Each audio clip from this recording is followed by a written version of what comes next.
این چاقو رو بچرخونید منظورش اینه، یا دوستان گرافیست، طبیعتا یه سری از افراد، یه سری از گرافیست‌ها تو شروع راه هستن، طرح خیلی سالی رو دارن میزنن.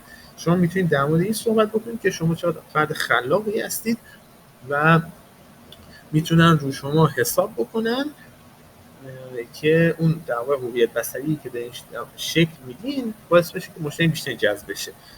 و اینجا من مثال ها رو آوردم روی هر، بذارید من ببینم این قالب دوم هم کامل گفتم. خب دوستان تا اینجا روی هر دو تا قالب لطفاً فقط از همین دو تا قالب سوال بپرسید. سوالات حاشیه‌ای رو اجازه بدید تو تایم‌های بهتر من حتما تو کانال اطلاع رسانی میکنم. من کانال رو هم بنویسم. تا اینجا همه چیز اوکیه.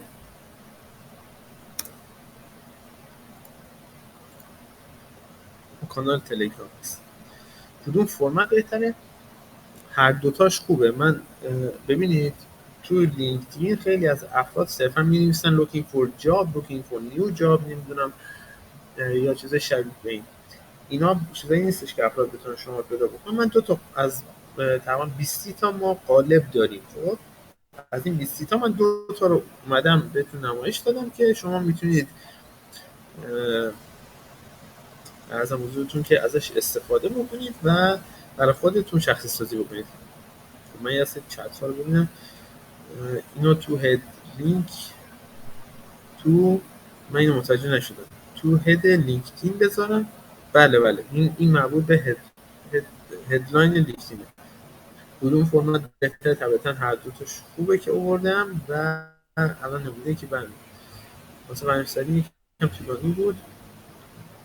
ببینید لینکدین فضای حدودا فکر می‌کنم 220 کاراکتری در اختیار شما گذاشته. طبیعتاً لینکدین خیلی بهتر از من و شما متوجه میشه که این طولانی یا بلنده. یعنی وقتی یه فرصتی رو در اختیار شما گذاشته طبیعتاً یک دلیلی پشتش هست. یعنی با یه سری از کلمات شما میتونید به الگوریتمش کمک بکنید و در واقع باعث بشه که شما تو سرچ نمایش بهتری داشته باشید. پس طبیعتاً از همش استفاده بکنید. لطفا مطالب پشت هم بگید. یه سری از چت ها تمرکز رو داره برنامه‌ریزی شده با فرمت اول نشون بدید. بله خب این رو هم من نشون بدم و بعد بریم روی برای گرفتن جاب آفر مثلا آلمان باید با آلمانی نوشت؟ نه، به انگلیسی می‌نویسید.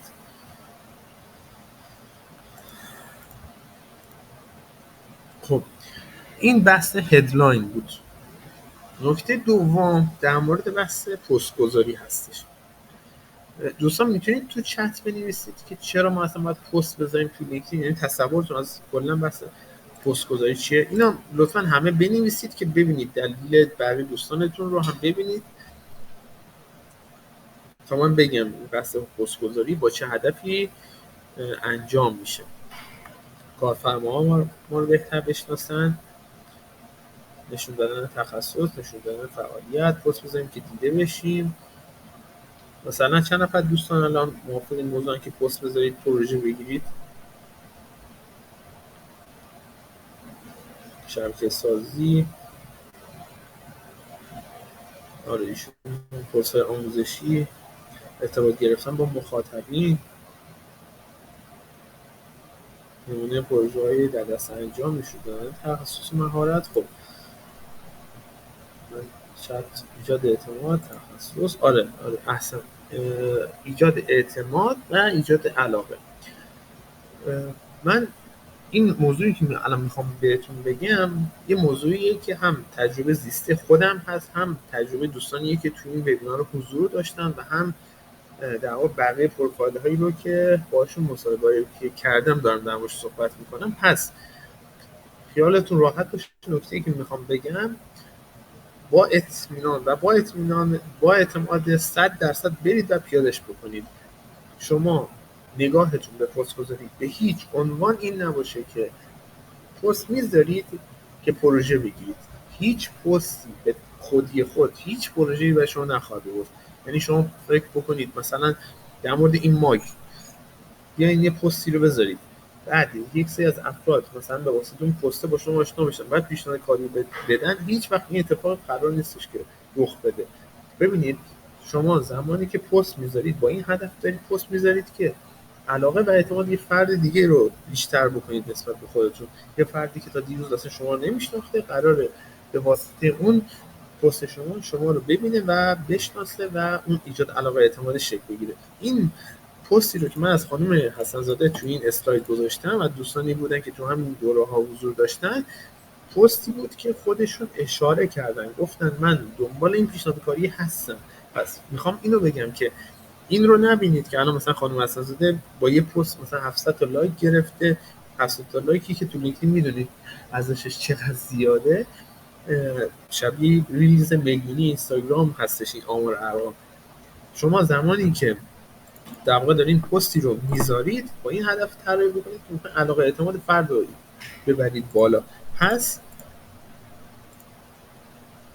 دنبال این که مثلا فالوور جذب کنید یا دنبال گرفتن پروژه نباید باشید، دنبال همین دو تا هدفی که در موردش صحبت کردم باید باشید. حالا اینجا من از این قسمت وبینار میخوام در مورد الگوریتم‌های لینکدین برای بحث پست گذاری صحبت بکنم. در مورد شبکه‌سازی هم تو یک نکته من انتها الان 2032 یک نکته من انتها در مورد شبکه‌سازی میگم حتما. البته که توی در واقع بحث شبکه‌سازی داخل همین پست گذاری هم یک نکته رو من اشاره کردم، یعنی تقریبا ترکیب شد این دو تا قسمت با هم. خب من یه لحظه چت رو باز میکنم دوستان، تا اینجا بفرمایید چطور بود که من برم روی بحث پست گذاری. کاملا بر اساس الگوریتم ها هستش دیگه، کاملا شما باید یادداشت بکنید.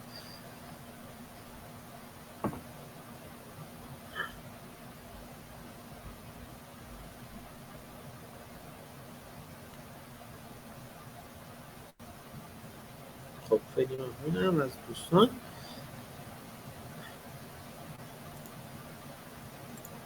خب بریم سراغ پست گذاری.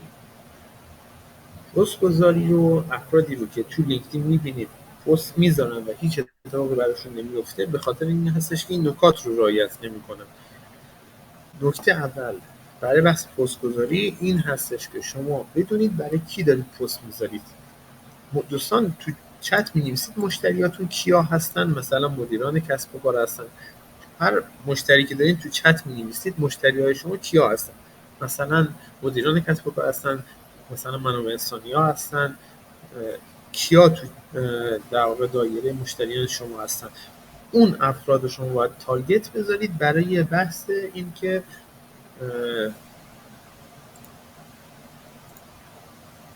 شما تو لینکدین پستی رو منتشر بکنید. ریکروترها، منابع انسانی، کوچ‌ها، بقیه دوستان چطور؟ پس گام اول این هستش که شما ببینید برای کیا میخواین در واقع پستی رو منتشر بکنید.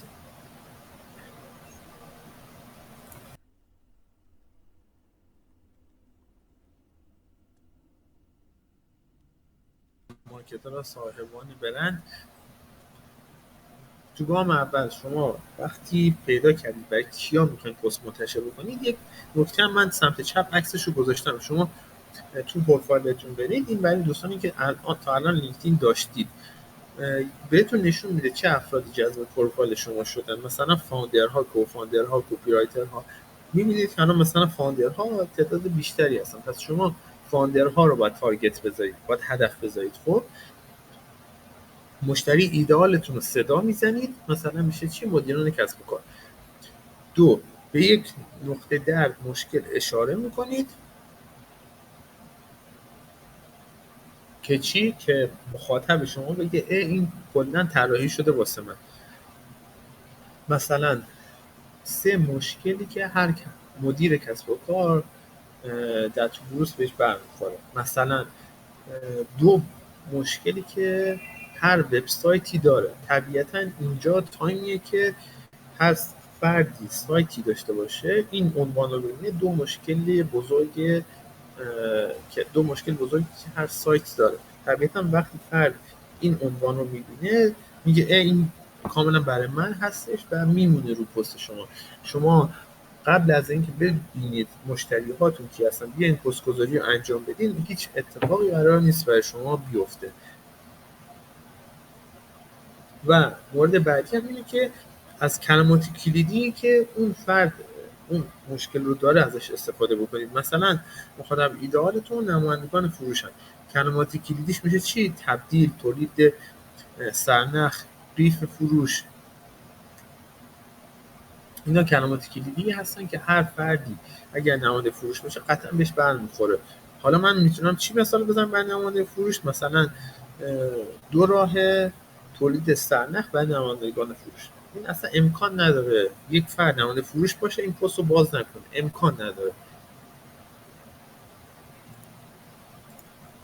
اینو قبول دارید که عدد 1 تو چت می‌نویسید؟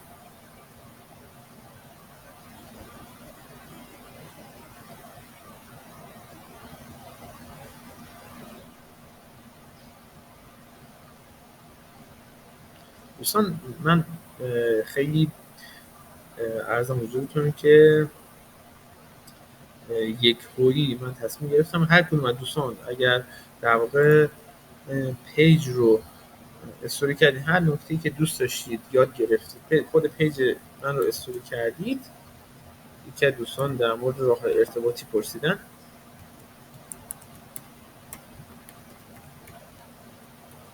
یک در واقع جلسه مشاوره‌ای 20 دقیقه‌ای من به عنوان هدیه تقدیمتون می‌کنم. جلسه مشاوره آنلاین در واقع خصوصی با هم خواهیم داشت که توی در واقع دایرکت با هم هماهنگ می‌کنیم. بخارای آندرلاین کام. خب تلگرام هم آدرس تلگرام این هستش، تیدات بخارایی. بریم قسمت بعدی. خواهش میکنم. نکته بعدی، توی پست هاتون بیش از حد از تگ ها استفاده نکنید. اگر 33% افراد پاسخ ندن بدتر میشه. یعنی چی؟ یعنی اینکه شما یک پست میذارید مثلا 4 نفر رو تگ میکنید، اگر اون 4 نفر 2 نفرشون ریاکشن نشون ندن به پست شما، یعنی لایک بکنن، کامنت بکنن، بدتر میشه. یعنی به شما به جای اینکه تگ کردید باعث بشه که افراد بیشتری شما رو ببینن، باعث کاهش ریچ میشه. پس شما زمانی این کار رو بکنید که مطمئن هستید از اون فرد که میاد و به پست شما ریاکشن نشون میده، وگرنه کار برعکس اتفاق میفته و تاثیر منفی داره. یکی از دوستان در مورد شبکه سازی پرسیدن که من گفتم ادغام کردم با این بحث پست گذاری. همین نکته است، فقط درخواست کانکشن نفرستید. قبل از این به هر فردی درخواست کانکشن بدید زیر پستش حتما کامنت بذارید. وقتی شما کامنت میذارید اون فرد میبینه طبیعتا و اینطور باعث میشه که راحت‌تر کانکشن شما رو قبول بکنه. 2-3 بار حتما این کار رو انجام بدید. و مورد آخر در مورد بحث پست گذاری تو این اسلاید، پاسخ سریع به پیام‌ها و تعاملات هستش که وقتی شما پستی رو میذارید الگوریتم لینکدین تو آخرین آپدیتی که منتشر کرد تا 2 ساعت گلدن تایم هست. یعنی تا 2 ساعت اول وقتی فردی ریاکشن نشون میده به پست شما، مثلا کامنت میذاره، مثلا میگه خالی بود، شما حتما ریاکشن نشون بدید. باعث میشه که به افراد بیشتری نشون بده. وقتی از اون 2 ساعت دیگه میگذره باعث کمتر دیده شدن میشه. این نکته بعدی در مورد بحث پست گذاری هست. دوستان فریلنسر از پست های ویدیویی عمودی حتما استفاده بکنید. خیلی داره ترند میشه. تو ایران هنوز اونقدر از افراد ازش استفاده نکردن. تقریبا توی لینکدین های انگلیسی شما اینو بیشتر میبینید. خیلی کم کم داره در واقع اتفاق میفته که فریلنسرها دارن از پست های ویدیویی استفاده میکنن. حتما استفاده بکنید. طبیعتا یه بخش زیادی از دوستان درونگرا هستید، میتونید از پست های کاروسلی استفاده بکنید، پست هایی که ورق میخوره. بهترین تعداد سایز 3 تا 5 تا عکس هست. یعنی شما اگر میخواین یک در واقع محتوایی رو منتشر بکنید، مثلا 3 ایرادی که هر مدیر کسب و کار در طول روز بهش برمیخوره، یا همون نمایندگان فروش که نمایش صحبت کردید. اون نمایندگان فروش من چرا گذاشتم؟ مثلا دوستانی که دارن در مورد گرافیک تولید محتوا میکنن، در مورد سایت میان تولید محتوا میکنن، وقتی بدونن در واقع مثلا نمایندگان فروش مخاطب هاشون هستن، مثلا 3 کمکی که سایت به نمایندگان فروش میکنه، یا 3 کمکی که شما اگر طراحی لوگو انجام میدید، 3 کمکی که لوگو اختصاصی به برندها میکنه. بیاین در موردش صحبت بکنید که اگه شما برندی دارید، لوگویی داشته باشید، باعث میشه که فروشتون بیشتر اتفاق بیفته. بعد بیاین تو 3 تا 5 تا در واقع پست، 3 تا 5 تا عکس حالت کاروسری یا این ورق میخوره توی لینکدین به صورت در واقع چپ به راست و راست به چپ هست، ورق میخوره. بهترین تعدادش 3 تا 5 تا. بعد بیاین در موردش صحبت بکنیم. مثلا نکته اول اینه، تو عکس بعدی، تو اسلاید بعدی نکته دوم این هستش. و اینکه این یک راهش هست اگر پست ویدیویی نمیخواین بذارید. راه دومش هم نظرسنجی‌ها هستش، پول هستش که شما میتونید ازش استفاده بکنید. 20% تو آخرین آپدیت لینکدین افت داشته، ولی همچنان آمار بالایی داره بحث نظرسنجی‌ها. و اینکه یک نکته هم برای دوستانی که دنبال این هستن ببینن مثلا پست ها رو طولانی بنویسن یا کوتاه، هر کدوم یک در واقع کاربردی برای شما داره. پست های کوتاه طبیعتاً بیشتر دیده میشن، بهترین تعداد سایزش همون 600 تا 1200 کاراکتر هستش. پست ها رو وقتی بلند بنویسید طبیعتاً افت در واقع تعامل رو داره، ولی طبیعتاً یک استراتژی پشتشه. مثلا شما میخواید یه تعداد آدم محدود اون پست رو نمایش بدید، یا فردی که وارد پروفایلتون شد داشت پروفایلتون میدید بیاد اون پست رو بخونه. یعنی الزاما هدفتون این نیستش که پستی بذارید مثلا 3000 تا کلمه بیاد همه افراد تعامل باش داشته باشن. طبیعتا افراد کمتری میخونن.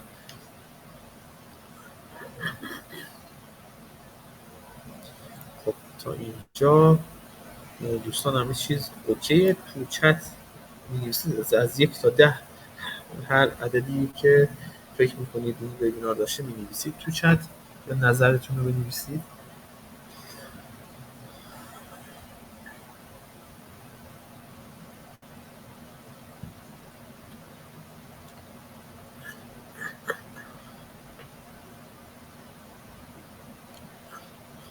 خیلی ممنونم. مرسی از دوستان. می‌خوام بگم دوستان دستشون بلند کردن.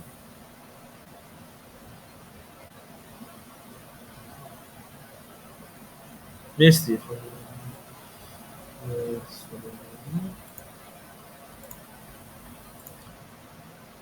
خب نکته بعدی در مورد بحث پست گذاری این هستش که شما وقتی پستی رو میذارید تو لینکدین میتونید دوباره ریپوست بکنید. یعنی این باعث نمیشه که شما براتون مشکلی پیش بیاد. این شما میتونید فردا وقتی که پستی رو میذارید ریپوست بکنید. 80% افرادی که میبینن احتمالاً جدید هستن. یعنی یه گزینه داره لینکدین، شما وقتی پستی میذارید این پایینش نوشته ریپوست یعنی همون رو دوباره منتشر بکنید. شما میتونید این کار رو فرداش دوباره مجدد انجام بدید که ریپوست بشه، افراد بیشتری ببینن و از این گزینه معمولا افراد استفاده نمی‌کنن. نکته بعدی این که پست هایی که با AI تولید میشه 50% افت تعامل داره. این به این دلیل این در واقع این نکته که دارم در موردش صحبت میکنم، منظور من این نیستش که از هوش مصنوعی کمک نگیرید، به عنوان ابزار کمک بگیرید. و یک جمله‌ای که میخوام در موردش صحبت بکنم، صرفاً اون متن خام پستتون رو بیاین از چت جی پی تی بگیرید، حتما خودتون ادیت بکنید، یا ایده و عنوان یک پست در واقع چی باشه رو بیاین از چت جی پی تی یا جمینا یا هر در واقع هوش مصنوعی که دارین کمک میگیرین ازش استفاده بکنید، صرفا عنوان و ایدهش رو خودتون حتما بنویسید. این باعث میشه که اگر با هوش مصنوعی کلا بنویسید 50% افت تعامل داره.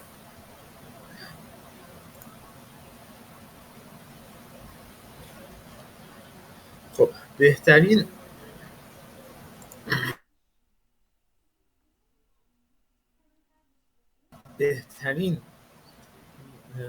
فکر کنم صدام یه مقدار گرفت.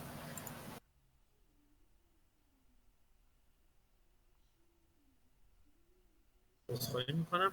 بهترین در واقع پست رو ما در موردش صحبت کردیم که 600 تا 1200 کاراکتر هست برای دوستانی که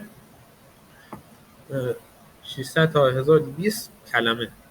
برای دوستان فریلنسر پستتون رو طوری منتشر بکنید اون گزینه سیمور بیاد حتما. این باعث بشه که افراد بیشتری ببینن و برای فریلنسر ما میتونید با این داستان کوتاه یا سوال جذاب در مورد کارتون در واقع استارتش رو بزنید. مثلا آخرین پروژه مثلا $X سود داد، مثلا حتی میزنید چطور. این رو میتونید به عنوان سوالی مطرح بکنید، یا اینکه بیاین با این داستان کوتاه از خودتون، مثلا اینکه درگیر یک باگی بودید چطور حلش کردید، میتونید در مورد این صحبت بکنید و این در واقع یک ایده محتوایی بود که میتونید ازش استفاده بکنید.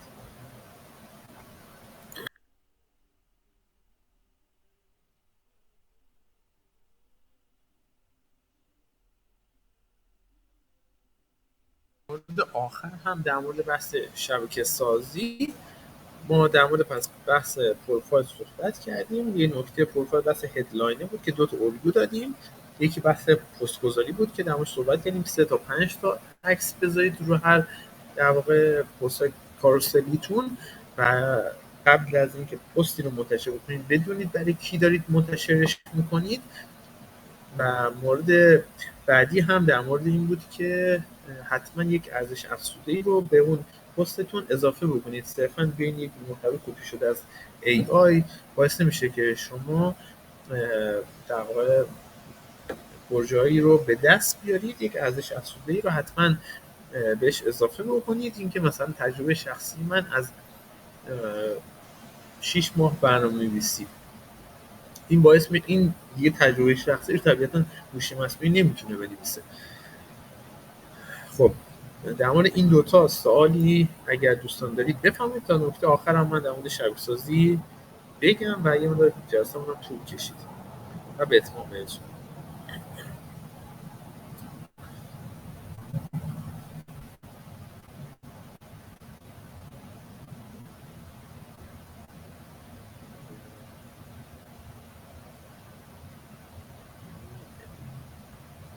این رو لطفاً بنویسید آقای کلهر عزیز، چون این با این میکروفون داره پخش میشه، به خاطر همین من طبیعتاً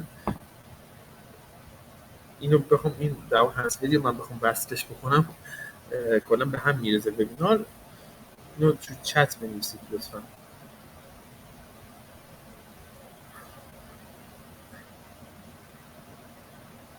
خب یکی از دوستان کلا فیلم نوشتن. من آخرین سال رو هم سالم راجع به نحوه پرداختی هست.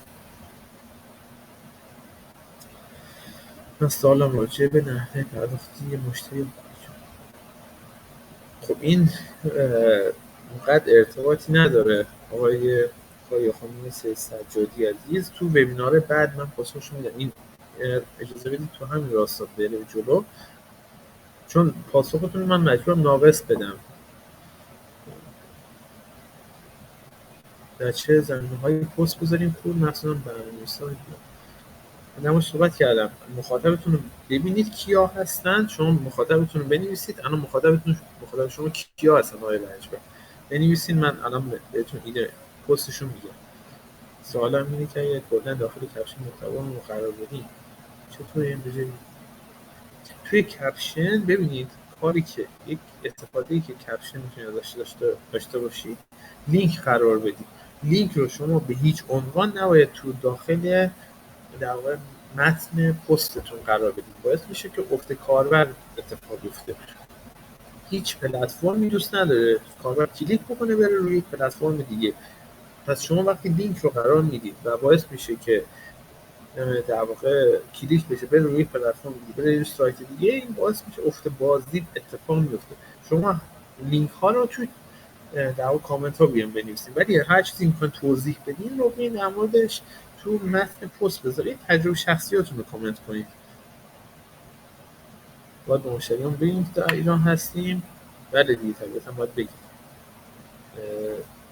من سوالتون رو ببینم. ریکروترها برای معرفی به من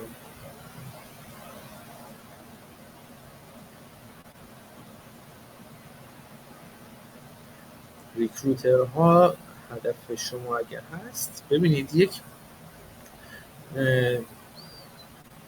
نکته‌ای که هستش آقای رنجبر، شما نوشین ریکروترها برای معرفی به منابع انسانی و مدیران و دریافت جاب آفر.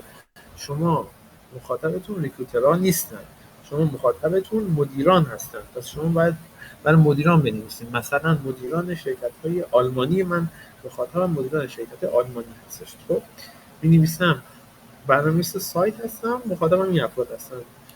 دو اشتباهی که هر مدیر کسب و کار داره تو سایتش انجام میده، یا سه ترفندی که شما به عنوان مدیر کسب و کار میتونید تو سایتتون پیاده بکنید.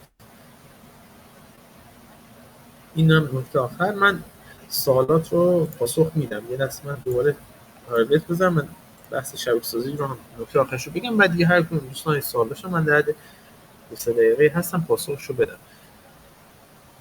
بحث شبکه سازی، شما یه قانونی که هستش اینه که شما قبل از اینکه 5 دقیقه وقت بذارید برای طرف مقابل، نباید انتظار داشته باشید اون فرد بیاد و 5 دقیقه برای شما وقت بذاره. این یک جمله معروفیه که یکی از مشاوران مسیر شغلی، یکی از مشاوران اروپایی مسیر شغلی میاد در مورد صحبت می‌کنه، میگه اگر میخواید با یک فردی ارتباط بگیرید نشون بدید که 5 دقیقه براش وقت گذاشتید.